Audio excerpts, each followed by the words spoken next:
buen día para todos. Damos continuidad a nuestra definición de variables para el diseño de pavimentos rígidos mediante la metodología en vías 2008. En este caso tenemos las juntas. Entonces, ¿qué son las juntas? Las juntas son parte importante de los pavimentos de concreto y se hacen con el fin de controlar los esfuerzos que se presentan en el concreto como consecuencia de los movimientos de contracción y de dilatación del material y a los cambios de temperatura y humedad entre la cara superficial y la de soporte de las losas de concreto. Entonces, para las losas de concreto yo tengo dos clases de juntas. Una junta longitudinal, que va a ser la junta que me va a separar cada uno de los carriles de toda mi calzada de losa. Estas juntas longitudinales también se conocen como juntas de construcción. Y adicional, yo tengo una serie de juntas transversales que me van a ayudar a distribuir cada uno de estos esfuerzos que se presentan al pasar cada uno de estos tránsitos. En cada una de estas juntas yo necesito realizarle unos cortes, ¿sí? Unos cortes para generar cada una de estas modulaciones. Para yo poder realizar estos cortes, yo necesito saber cuál va a ser la modulación que va a tener cada una de estas losas. Para yo poder saber esa modulación como tal, hay algo que se llama la relación de esbeltez, ¿sí? Entonces, ¿qué me dice la relación de esbeltez? Usted va a tener un ancho como tal que va a tener ese carril, por ejemplo, este ancho de acá.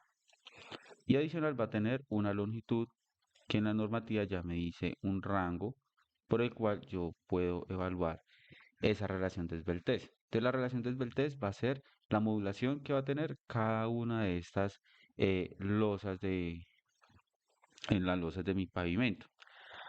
Ahora bien, ¿cómo yo voy a calcular esta relación de esbeltez? La relación de esbeltez me dice que va a ser la relación entre la longitud como tal, que va a tener cada una de esas modulaciones, con respecto al ancho de mi carril. ¿Listo? Entonces, ese ancho de carril yo lo puedo saber por medio de dos maneras. La primera, pues va a ser mediante el diseño geométrico de la vía, o la segunda, cuando ya la losa de concreto o el pavimento ya está construido y yo quiero realizar un diseño nuevo, voy a tomar cuál va a ser el ancho como tal de toda la calzada y lo divido entre dos, o si ya está modulado, pues yo voy a saber cuál va a ser el ancho de cada uno de esos carriles. Entonces, para las losas, en ese caso de concreto, y bajo la normativa me dice que la longitud debe estar comprendida entre 3.6 y 5 metros.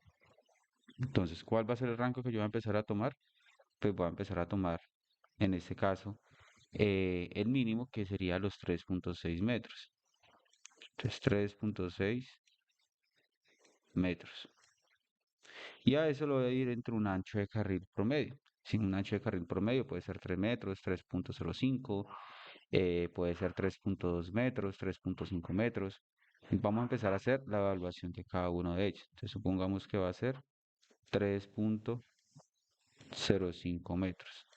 Tratemos siempre de utilizar múltiplos de 5. Entonces, ¿cuánto me daría esa relación? 3.6 dividido entre 3.05 me daría 1.18 esa relación como tal de esbeltez.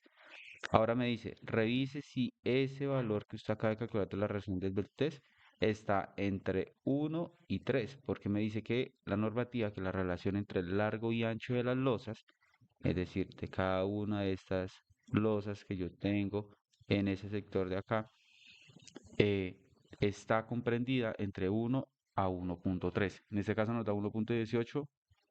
Bien, estamos dentro del rango. Entonces yo puedo decir que inicialmente esta longitud va a ser 3.6. En el caso de que no cumpla, ¿sí? Yo tengo que empezar a variar lo que va a ser la longitud. Yo tengo un rango de 3.60 a 5 metros para empezar a variar esa longitud. En otras ocasiones, el ancho de la calzada, ¿sí? Es muy amplio, o el ancho del carril también es muy amplio. En ese caso existen diferentes alternativas. Cuando esos carriles son muy amplios, las longitudes van a ser un poco pequeñas, ¿sí? O se dice también de que el comportamiento como tal de cada una de estas losas es bueno y es eficiente cuando son modulaciones tipo cuadradas. En cualquiera de las dos no pasa nada. Y en el caso de que los carriles sean muy amplios, yo puedo subdividir cada una de estas losas y hacer algo que se llama losas cortas. En esas losas cortas, yo voy a tener en consideración cada una de estas modulaciones pequeñas también, del mismo modo como yo calculé una relación de esbeltez de un carril normal. Adicional, yo tengo algo que se llama barras de unión o más conocidos como también pasadores. Esos pasadores son barras lisas que van a ir distanciadas, ya ahorita lo revisamos, como me dice la normativa, a cuántos yo las necesito ir colocando. Ellas se van a unir únicamente a una losa y a otra losa. No van a ir de manera transversal completa, sino que van a ir desde el eje del carril, una distancia hacia la derecha, una distancia hacia la izquierda de cada una de las losas. Mientras que los aceros que yo puedo encontrar en las juntas transversales, ellos sí van completos y ahí yo puedo generar doble combinación de aceros, tanto lisos como corrugados para ellos.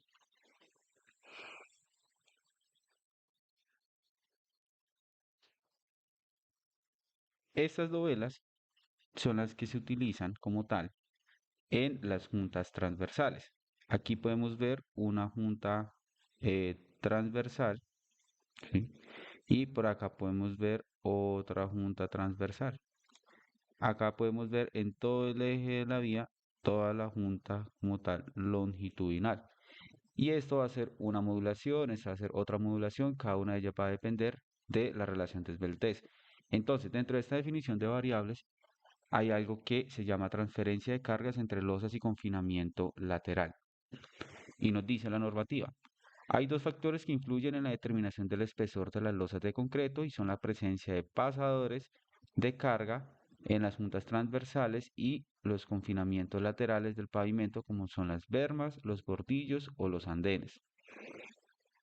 En este manual no se contempla el uso de acero para reforzar las losas, solo se tendrá acero en las dovelas y en las barras de anclaje.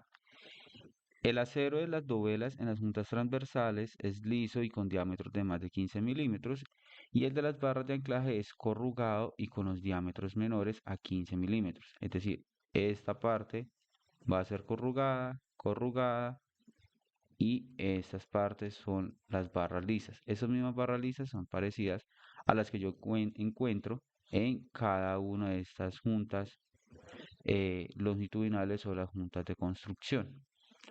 Y estas dovelas son las que yo trazo a lo largo de toda mi calzada, ¿sí? A lo largo de toda esta calzada. Ahí van ese tipo de dovelas.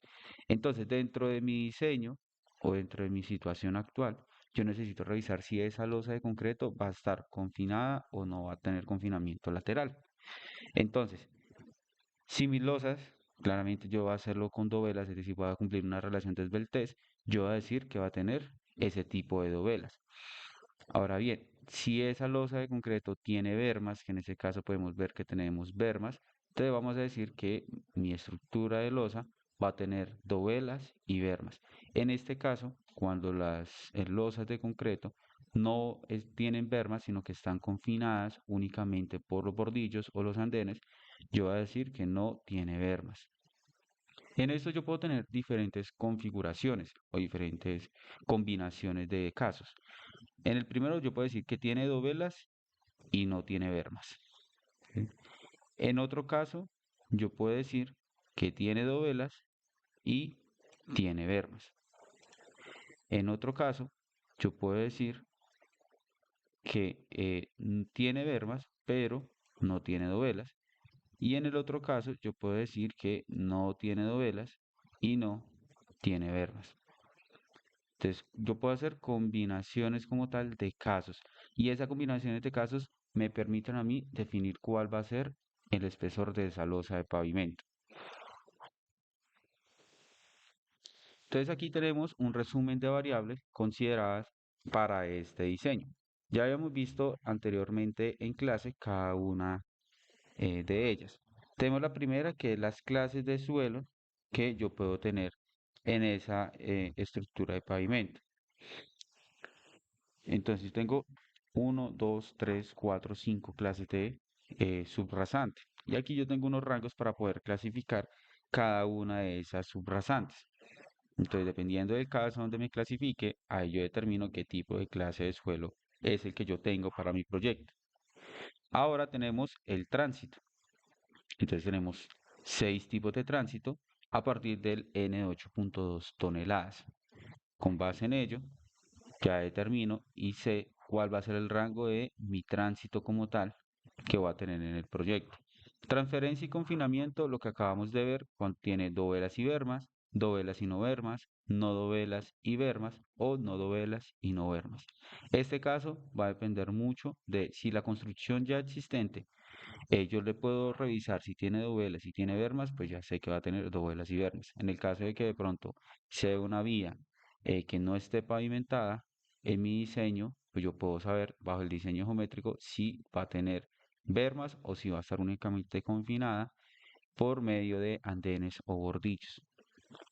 Mi soporte, yo puedo tener 3 casos donde yo puedo soportar esa losa de concreto hidráulico. Bajo la subrasante directamente con una base granular de mínimo 15 centímetros o una base estabilizada con cemento también de 15 centímetros como mínimo. Sí, este PEC, más conocido como los MGTC del artículo 350 de las especificaciones generales de construcción de carreteras del 2022. Y el tipo de concreto bajo el módulo de rotura con resistencia mínima a los 28 días. Entonces yo tengo 4 tipos de casas de concreto que yo puedo utilizar. Tengo el MR1, MR2, MR3 y MR4. Cada uno de ellos me va a depender de mi nivel de tránsito. Si es NT1, NT2, NT3 o NT4. Con estos parámetros, yo ya puedo empezar a revisar cuál va a ser el espesor de mi losa de pavimento y adicionar cuál va a ser el acero que yo le voy a proporcionar a esa losa de pavimento. Bien, continuamos ahora con el módulo de redacción K en la subrasante, la normativa INVE 168-2013 o la ASTM de 1196. ¿Qué me dice el ensayo de la INVE 168? Ese es un ensayo de placa con carga estática no repetida sobre suelos y capas no tratadas de pavimentos para emplear en la evaluación y el diseño de pavimentos. Entonces, este ensayo lo que me permite a mí es, mediante in situ o allá en el campo, generar el ensayo bajo el nivel directo de la subrasante o capas ya compactadas como la base granular. Entonces, el objetivo como tal de este ensayo es el de reemplazar una masa de suelo por unos resortes elásticos equivalentes. ¿Sí? Esto me va a ayudar a calcular esos esfuerzos y deformaciones que va a tener cada uno del comportamiento de toda esta estructura de pavimento. Entonces, ese ensayo de placa lo que va a simular es como tal la losa como tal que va a ser de pavimento. Y yo tengo diferentes deformaciones que van a encontrar en esa normativa. Yo tengo una deformación, la normal, la convencional, que es la magnitud del movimiento vertical descendente de una superficie debido a la aplicación de una carga sobre el área de esta misma. Tengo una deformación residual, que es la diferencia entre las alturas original y final de una superficie después de haber aplicado una capa, una remoción de una o más cargas desde la superficie. Y tengo también una deformación de rebote, que es la magnitud del rebote vertical de una superficie, el cual ocurre cuando se remueve una carga de esa misma. Entonces, lo que va a simular cada una de estas partes es, digamos que la reacción que va a tener esta subrasante bajo este tipo de deformaciones. Este ensayo de placa, digamos que inicialmente se realiza con unos dispositivos de carga. Aquí hay un video que yo les voy a cargar, que aquí no nos deja mirar, pero yo aquí tengo un video en el cual explica el paso a paso que se debe realizar para la elaboración de estos ensayos. Entonces, este ensayo se realiza con ciclos de carga y descarga sobre placas circulares. Resulta que estas placas circulares es un juego de placas de acero de no menor de 25.4 milímetros, es decir, 1 pulgada de espesor cada una de ellas. ¿sí? Y estas deben garantizar rigidez para la aplicación de la carga que va a tener cada una de ellas. Esto va a ser de forma piramidal, ¿sí? Entonces vamos a empezar con diámetros más pequeños, vamos a aumentar cada uno de los diámetros de estas placas. Entonces el primer diámetro inicial que va a ser de 25,4 milímetros, es decir, no puede ser menor a 1 pulgada, y yo puedo tener otros rangos de placa que van a estar entre 6 a 30 pulgadas. Entonces, adicional a ello, yo tengo también unos deformímetros. Los vamos a ver acá. Cada uno de esos diales o deformímetros, ¿sí? Entonces yo tengo inicialmente tres diales de deformación, cada uno de ellos, ¿sí? Entonces resulta que cada uno de ellos deben de medir por lo menos o de estar graduados en unidades de 0,01 milímetros o 0,001 pulgadas, capaz de registrar hasta máximo 25,4 milímetros de deformación, es decir, 1 pulgada de deformación. Cada uno de ellos, cada uno de ellos. Adicional, esas son las placas. Aquí hay una sola placa, pero aquí yo puedo tener el juego de placas circulares para la elaboración de cada uno de esos ensayos. Adicional, yo también voy a tener una viga de flexión, ¿sí? Que la viga de flexión también va a tener unas especificaciones muy puntuales que las pueden visualizar en la INVE 168. Tenemos también un gato hidráulico. Aquí tenemos también eh, un gato hidráulico, que es el que me va a empezar a aplicar y liberar cada uno de esos incrementos como tal de carga. Y este gato también va a tener, debe ser, o debe garantizar la suficiente capacidad para aplicar una carga máxima bajo una deformación ya establecida. ¿Cuál va a ser esa deformación? Aquí la tenemos. Esa deformación no puede ser menor a 0,25 milímetros, es decir, 0,01 pulgadas, ni mayor de 0,51 milímetros, es decir, 0,02 pulgadas. Entonces, inicialmente, pues vamos a preparar como tal la capa que yo voy a realizarle como tal el ensayo. Y ahí empiezo como tal a revisar cada uno de los diales de deformación que va a tener estos deformímetros. Todos tres tienen que estar en ceros y se empieza como tal la aplicabilidad del ensayo. Entonces, inicialmente se asienta la placa como tal, esta placa como tal circular, y mediante la liberación como tal de este gato hidráulico, es decir, una carga que me va a ayudar a producir una deformación que no sea menor a 0,01 milímetros, a 0,01 pulgadas, perdón, ni mayor a 0,02 pulgadas. Entonces, ahí sería una primera aplicabilidad de carga, ¿sí? Cuando yo logro cada una de esas deformaciones, libero como tal el gato y espero a que estos diales de carga se restablezcan en cero. Por ende, ya tengo aquí una primer deformación.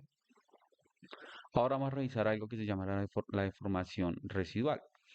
Cuando ya cada uno de esos diales se restablecen y demás, vuelve y se asienta la placa, pero aplicando la mitad de la capa, la mitad de la carga, perdón, necesaria para producir ese tipo de formación inicial, ¿sí? Entonces, por ejemplo, si mi primer carga fue, o mi primera aplicabilidad de carga fue 30 kilonewtons, entonces la segunda va a ser únicamente 15 kilonewtons, por ejemplo, ¿sí?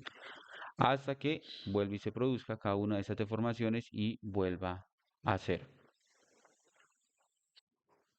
Adicional, yo tengo acá unas correlaciones geotécnicas para yo poder calcular cada uno de esos módulos de reacción de su rasante, o en otros casos, en otra literatura, lo conocen como el coeficiente de balasto. Entonces, para CBR menores al 10%, yo tengo en unidades que va a ser la unidad de esfuerzo sobre por cada metro de formación que yo vaya a tener. Entonces, la primera va a ser 2,55 más 52,5 por el logaritmo del valor del CBR de la subrasante. Eso es para casos de cuando tenemos CBR menores al 10%.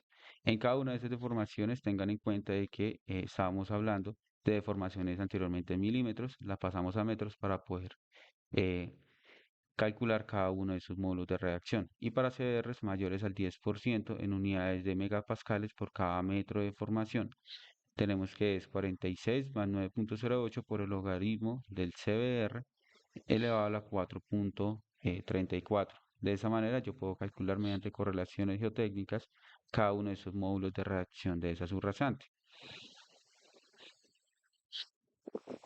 Tengo ahora para otros em, casos cuando las unidades están en kilogramos sobre centímetro cúbico, es decir, kilogramos sobre centímetro cuadrado por cada centímetro de deformación. Entonces tengo que el módulo de reacción de la subrasante va a ser 0,25 más 5,15 por el logaritmo del CBR. Y para CBR mayores al 10%, yo tengo que va a ser 4,51 más 0,89 por el logaritmo del CBR elevado a la 4,34. Entonces, de esas dos maneras, dependiendo de las unidades que yo esté trabajando, puedo calcular cada uno de los módulos de reacción de su rasante. Entonces, aquí hay un homograma U para yo poder calcular cada uno de sus módulos de la reacción de la subrasante si yo tengo ya valores de CBR subrasante. Entonces, bajo el eje Y a mano izquierda, yo tengo un módulo de reacción de las subrasantes en libras por pulgada cuadrada y a mano derecha yo tengo el módulo de reacción de la subrasante, pero en unidades de kilogramos sobre centímetro cúbico, es decir, en kilogramos sobre centímetro cuadrado por cada centímetro de deformación. Entonces, yo ingreso como tal con mi valor de CBR. Si te supongamos que tenemos un valor de CBR del 10%. Entonces, yo ingreso con mi valor de CBR del 10% y donde me intercepte como tal con la gráfica, yo trazo una horizontal. Entonces, cuando yo trazo la horizontal, yo tengo dos unidades de medida.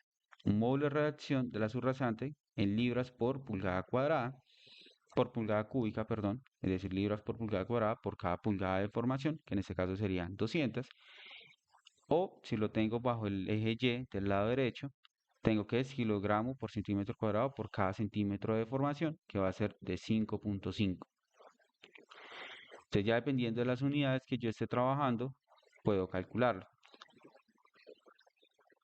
Entonces vamos a tener ahora un resumen de variables consideradas en este diseño.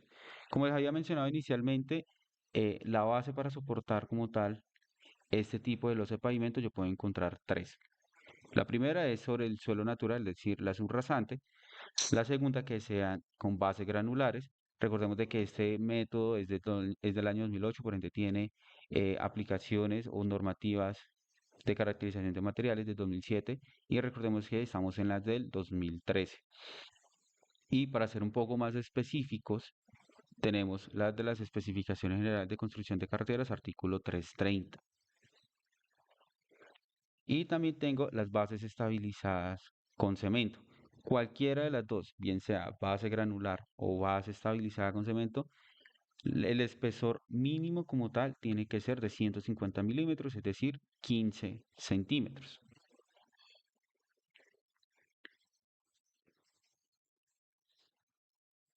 Mediante el manual de este diseño de Envías 2008, aquí me proporcionan unos valores K de su rasante.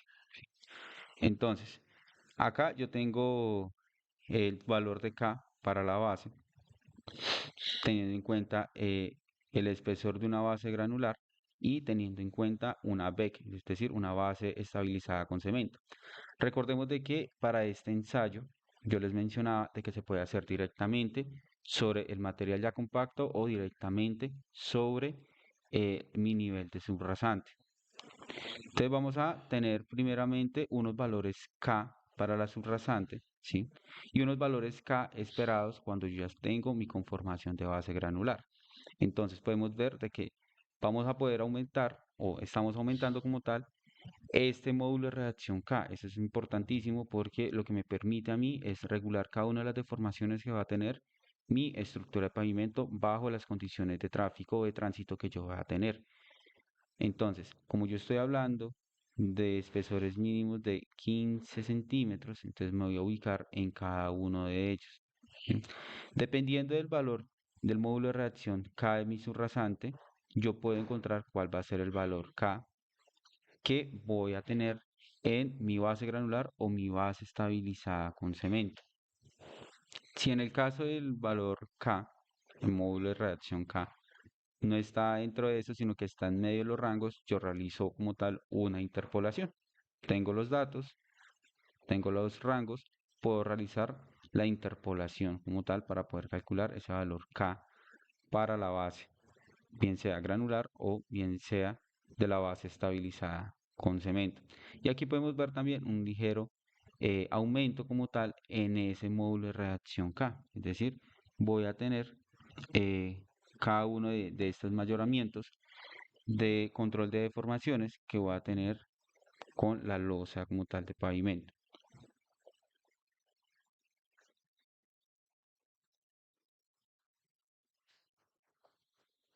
Ahora, yo tengo diferentes casos donde yo puedo hacer un reforzamiento como tal también de estas losas de concretos. Entonces, cuando yo tengo ese tipo como tal también de intersecciones, en cada una de esas partes de las intersecciones yo necesito aumentar cada uno de estos aceros, porque aquí también se van a presentar grandes deformaciones, no solamente ahí, sino también bajo elementos incorporados dentro del pavimento, es decir, pozos, rejillas y demás. Entonces vamos a hacer la modulación y vamos a conservar una formaleta que va a ser, quien sea para el caso de pozos, de manera circular para generarle un reforzamiento adicional. Ese reforzamiento se puede utilizar el mismo diámetro de la barra y se puede hacer con un tipo emparrillado como tal para el diámetro como tal que va a tener este pozo como tal.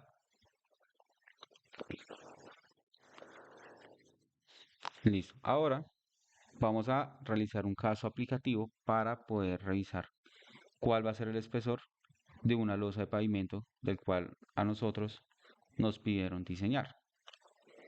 Entonces, a partir de los siguientes datos adjuntos, se requiere diseñar una estructura de pavimento para una carretera principal con ancho de calzada de 7.30 metros, dos carriles de igual ancho y dirección vehicular. Además, la vía en sus costados estará confinada por bermas y la capacidad de soporte en su rasante es de 5.6%.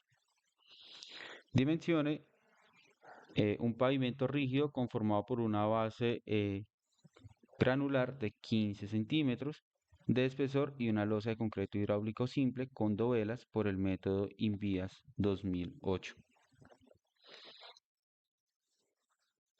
Entonces, yo tengo inicialmente el cálculo del tránsito, ¿sí? Tengo que me menciona que va a tener un TPDS de 1.800 vehículos por día. Vamos a tener un porcentaje de vehículos comerciales del 15%, un factor de distribución por dirección de 0.5 y una dirección por carril de 1. Porque pues en el inciso nos dice que son dos carriles de igual ancho y dirección vehicular. Tengo un factor camión de 3, el n mayor de 365, el factor de distribución normal de menos 1.282, es decir, del 90%. Por ende puedo calcular ya el número de ejes equivalentes. Tengo una tasa de crecimiento que es del 2% porque es menor a 500.000 ejes, un periodo de diseño de 20 años, tengo un número de ejes acumulados por el método geométrico. Calcula el tránsito atraído, el tránsito generado durante la construcción y tengo el N de 8.2 toneladas que me dio 5.865.405.28 ejes. Para este caso, pues ya se tiene establecido, digamos que cada uno de los parámetros para poder calcular este tránsito que es una de las variables principales para este diseño. Ahora necesito categorizar ese tipo de tránsito que yo tengo. Entonces, como es un tránsito de 5.865.405.28 ejes equivalentes, Mi categoría de tránsito va a ser T3. ¿Sí? Tengo de 5 millones a 9 millones y mi TPS fue de 1800, es decir, está entre 1001 a 2500. Entonces ya tengo mi primer variable que va a ser categoría del tránsito T3. Entonces tenemos, según el N de 8.2 toneladas, en el carril durante el periodo de diseño, ¿cuál periodo de diseño? 20 años, se clasifica como categoría T3 conforme al Manual de Pavimentos de Concreto para vías de bajos, medios y altos volúmenes de tránsito, tabla 3-1. Cada una de estas conclusiones es importante denotar bajo qué tabla yo estoy realizando este análisis. ¿Por qué anteriormente no puse tablas de espesores? Porque resulta que para cada una de las categorías del tránsito, T0, T1, T2, T3, T4, T5 y T6, yo tengo 6 tablas de espesores. Por ende, aquí para este caso aplicativo, vamos a ver únicamente la correspondiente al T3, pero el mismo método, la misma metodología, el mismo análisis se realiza para cualquier tipo de tránsito que yo tenga en mi proyecto. Entonces, tengo que revisar qué tipo de clase de subrasante yo voy a tener. Entonces me decía que mi CBR subrasante es de 5.6%, es decir, está entre el 5 al 10%, por ende es un S3. De acuerdo con la tabla 3-2. Listo. Ahora nos vamos para la tabla 500-8. A partir de mi nivel de tránsito, yo necesito entonces revisar cuál va a ser ese criterio de diseño de mezcla para esa losa de concreto hidráulico. Habíamos hablado de que me estaba dando un N de 8.2 toneladas mayor a 5 millones. Por ende, va a ser un NT3 y mi módulo de rotura va a ser de 4,2 megapascales o 42 kilogramos sobre centímetro cuadrado.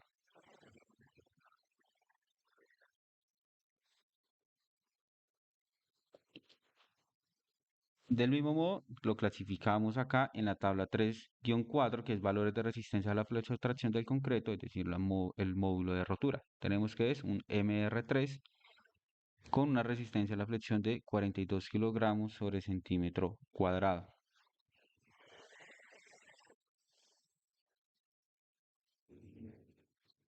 Ahora, finalmente, ya teniendo en cuenta cada uno de estos parámetros, yo tengo esta tabla de espesores de losa de concreto dados en centímetros.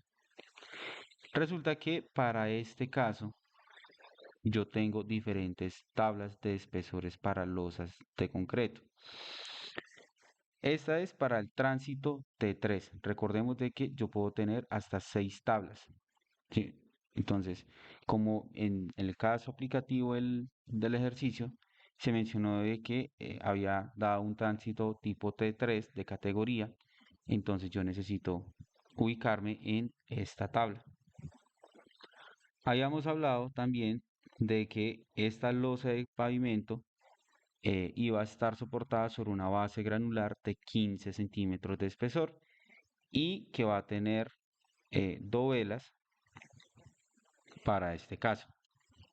Entonces, en esta tabla, ¿qué hago? Ubicarme primeramente en la columna del tipo de material donde yo voy a soportar mi losa de pavimento. Establezco que va a ser una base granular de 15 centímetros. Va a soportarla en una base granular. Habíamos dicho que teníamos una categoría S3 de clase de subrasante porque es de 5.6% y para S3 el rango como tal es del 5 al 10%.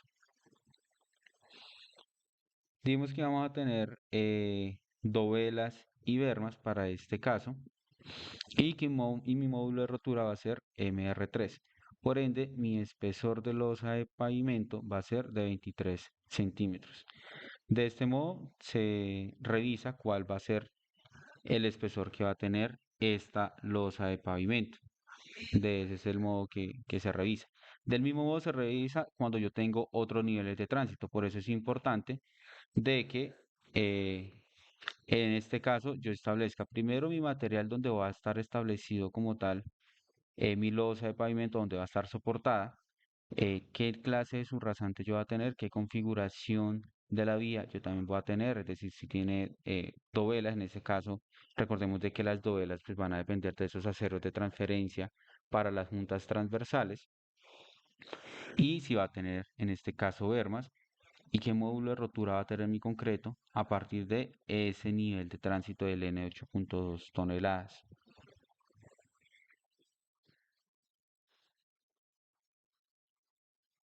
Entonces tengo que mi espesor de losa de pavimento va a ser de 23 centímetros, mi base granular va a ser de 15 centímetros y mi subrasante pues ya estabilizada y mejorada con CBR del 5.6%.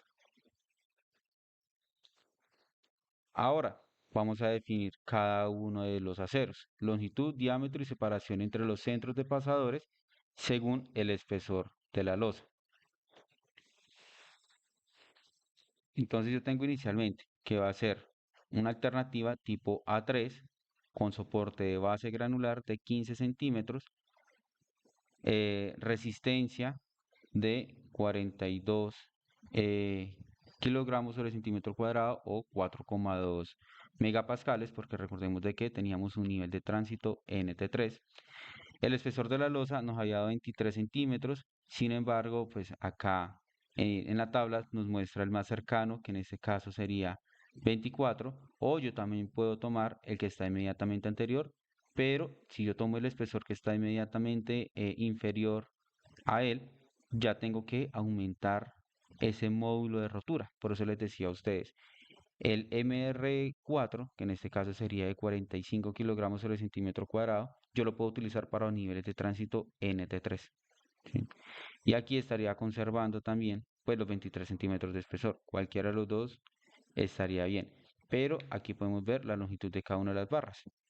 Entonces yo tengo que es para las barras de transferencia, ¿sí? Va a ser de un cuarto de pulgada, de una pulgada y cuarto, perdón, con longitud de 45 centímetros, cada una separadas cada 30 centímetros.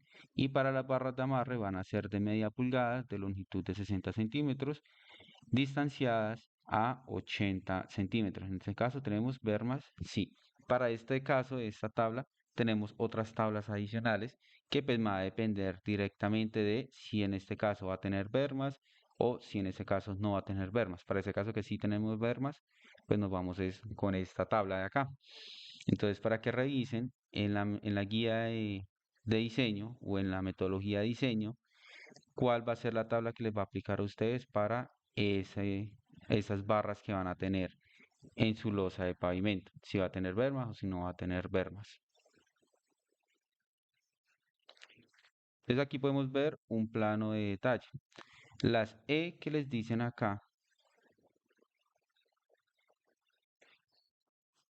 esta E va a ser el distanciamiento que van a tener cada una de esas barras de amarres que yo voy a tener.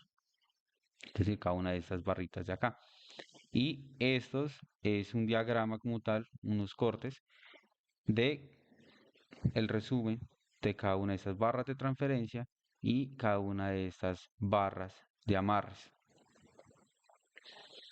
Entonces yo tengo que, para este caso, en este plano, tenemos separaciones de cada 30 centímetros.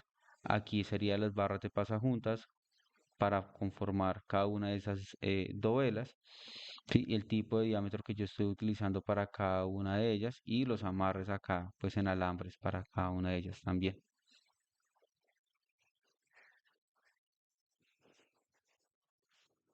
Ahora, nos vamos con el contenido 6 que va a ser el presupuesto.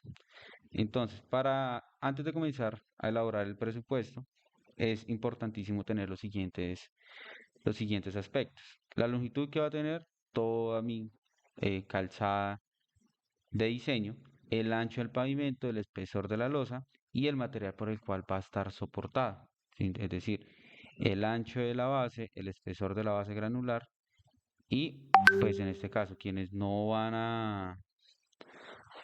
a elaborarlo con base granular, sino que se van a ir con una base estabilizada con cemento, pues tener en cuenta ese espesor de base estabilizada con cemento. Con esos parámetros, digamos, del material y de la geometría como tal de la losa, ahí puedo calcular metros cúbicos que yo voy a emplear para mi diseño. Y adicional, también yo de calcular los pesos del acero que voy a utilizar para todo mi diseño como tal de mi losa de pavimento. Dentro de mi presupuesto, yo también debo de considerar diferentes aspectos. La maquinaria que yo voy a emplear en mi construcción, es decir, en este rodillo sencillo, mi motoniveladora para el extendido como tal de ese material granular, el concreto como tal que yo voy a utilizar para esa losa de pavimento, la cuadrilla que yo voy a emplear para cada uno de esos, de esa construcción de mi losa de pavimento y toda esa herramienta menor que yo voy a utilizar, es decir, palas, vibrador de concreto, plantas, el rastrillo como tal para hacerle labrado a mi losa de pavimento y demás. Ahora nos vamos con el proceso constructivo. Dentro del proceso constructivo, como les mencionaba, yo tengo diferentes juntas, ¿sí? En este caso, junta longitudinal y junta transversal. Aquí yo tengo unos pasajuntas que son estos aceros lisos que me van a conectar cada una de las dos losas y aquí yo tengo como tal mis dovelas de transferencia de cargas. Aquí podemos ver una modulación corta y una losa muy seguramente cuadrada, en este caso también, y es lo que yo les mencionaba, cuando son anchos de calzada muy amplios, yo necesito empezar a modular cada una de estas losas, es decir, empezar a hacer losas cortas. Y aquí podemos ver cada uno de los labrados en la parte inferior de esta losa, cada uno de los labrados que yo les realizo después de haberle realizado el proceso de vaciado a esa losa de pavimento, porque si la dejo lisa, no va a tener este coeficiente de fricción entre las llantas y la losa de pavimento y me pueden generar accidentes de tránsito. Entonces eso también yo necesito garantizar cada uno de este labrado que va a tener esa losa de pavimento. Esos pasajuntas tienen que quedar en el centro como tal de toda la losa o el espesor de la losa de pavimento. Acá podemos ver un tipo de reforzamiento para los pozos, los que estamos viendo ahora a ratos. Entonces aquí yo tengo un emparrillado conservando el diámetro como tal de este pozo en este caso. Antes de realizar cada uno del vaciado, ¿sí?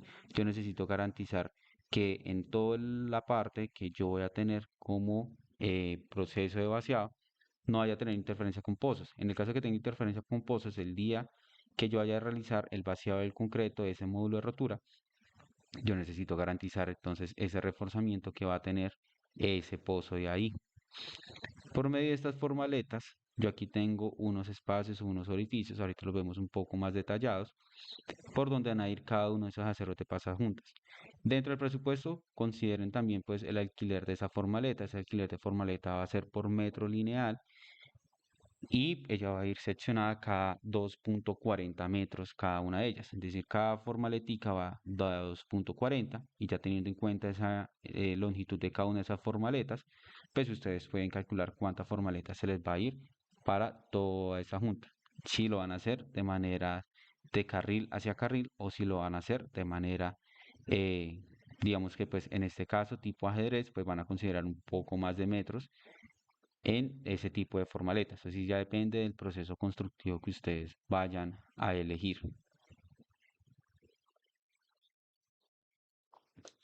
Entonces, aquí podemos ver diferentes componentes para ese tipo de casos del proceso de vaciado.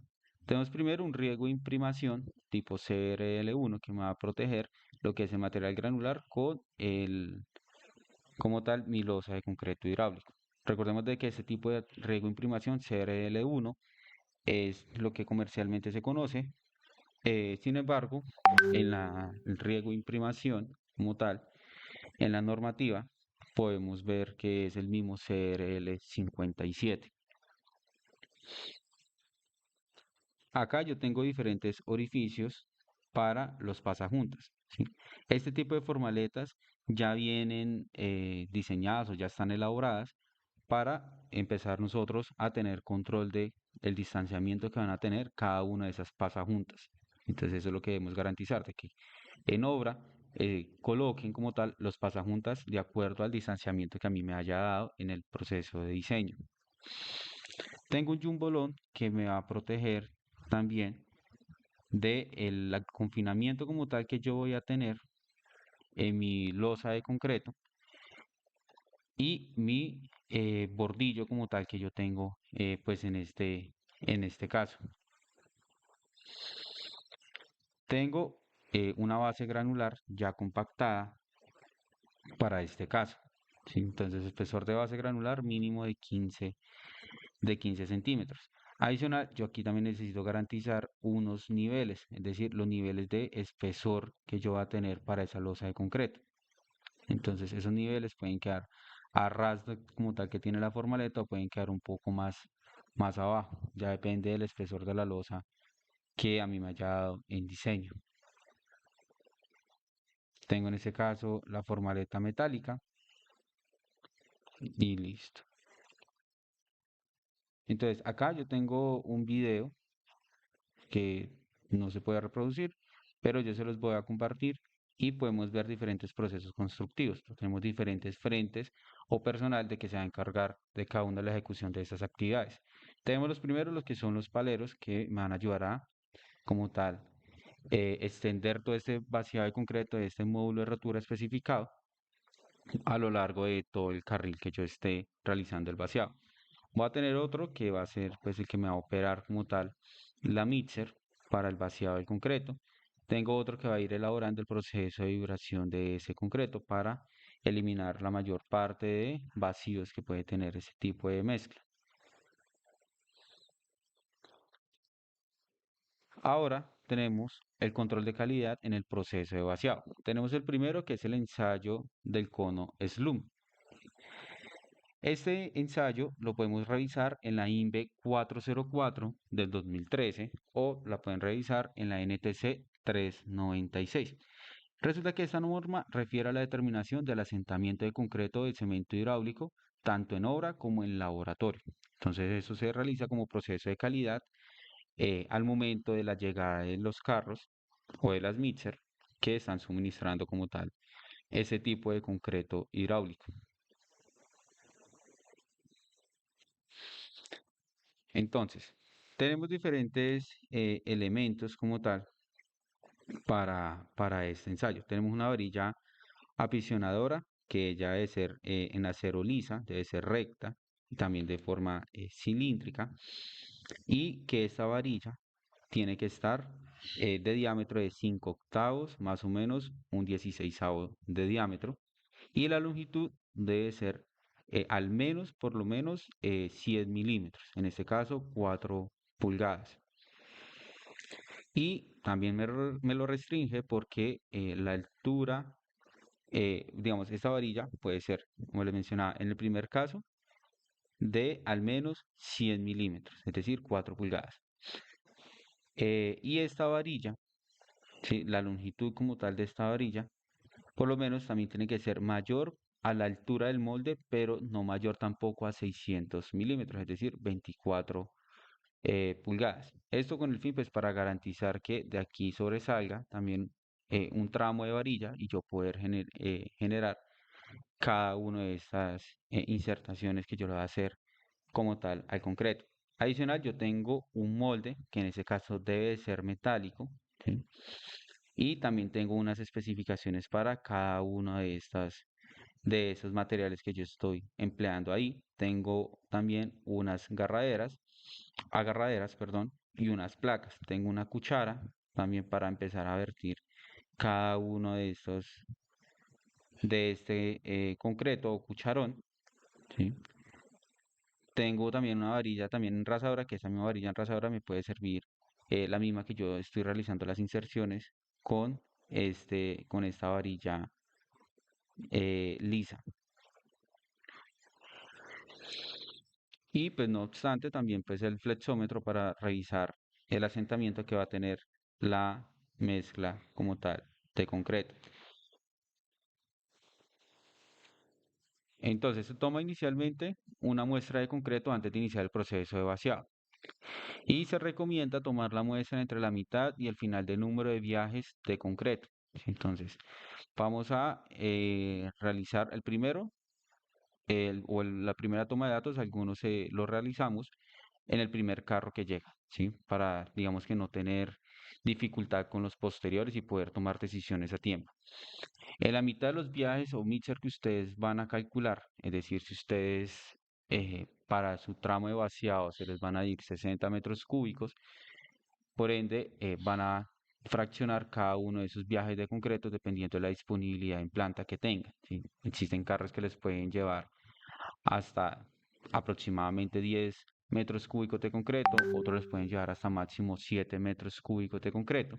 Entonces ahí ustedes van a calcular cuántos viajes requerirán para el proceso de vaciado de este tipo de concreto. Entonces a partir de ese número de viajes, ustedes van a revisar cuál va a ser el carro de la mitad o cuál va a ser el número de viajes hacia la mitad y uno de los finales de los viajes para que puedan también tomar asentamientos y vayan garantizando asentamientos desde el inicio, mitad y final de ese vaciado.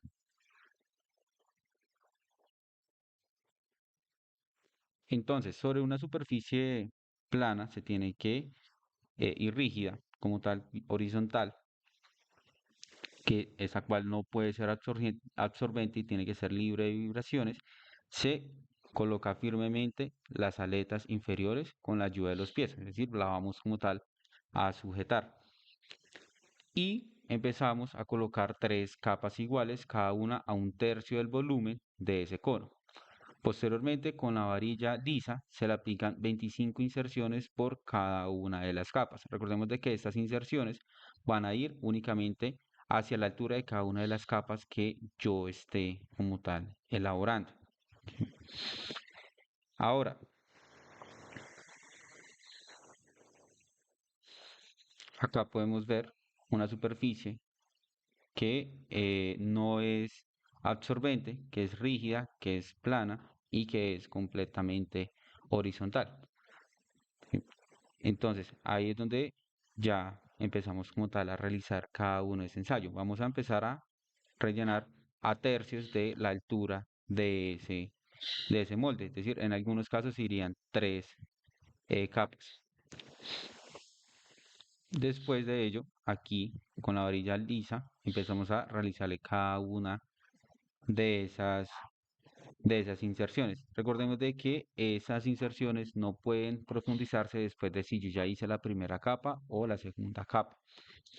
Entonces, después de que yo ya termino como tal de llenar todo este molde, ¿sí? Es decir, cuando ya termino las tres capas, lo que hago es enrasar, ¿sí? Enrasar cada una de esta parte de el restante o el sobrante como tal que yo tengo de este cono slum.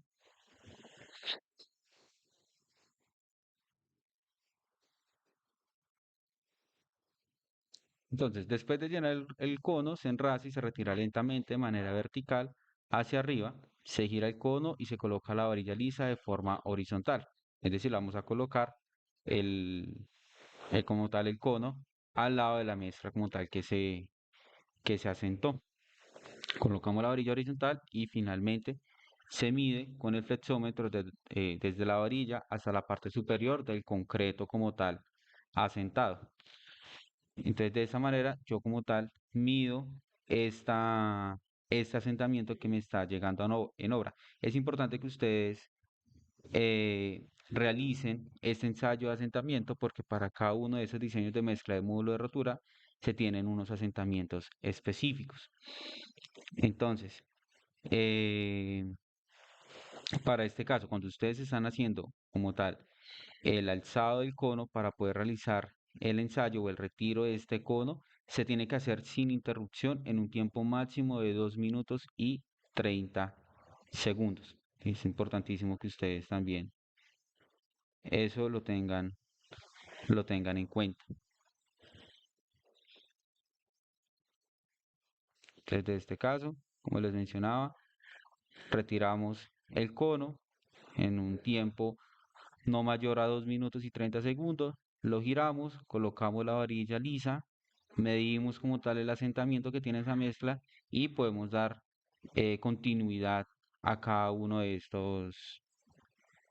estos ensayos, ¿sí? O digamos del proceso de vaciado, perdón, eh, en obra como tal que ustedes tienen.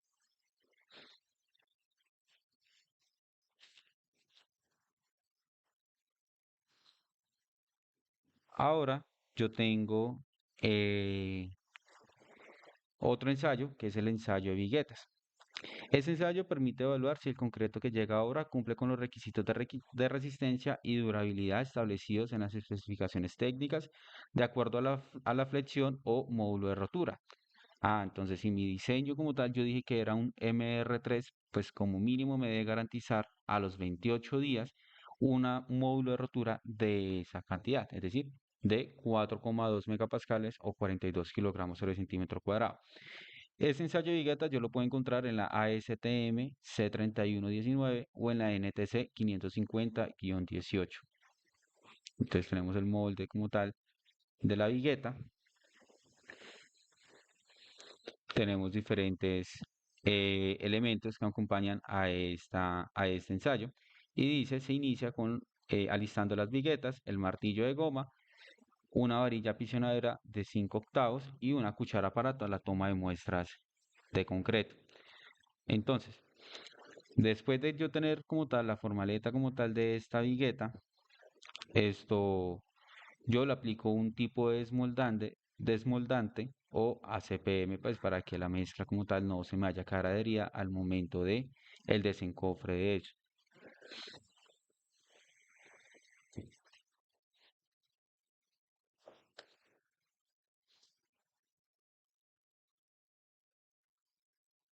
Aquí ese es otro video que les tengo y les voy a cargar para que revisen el ensayo estas de estas viguetas.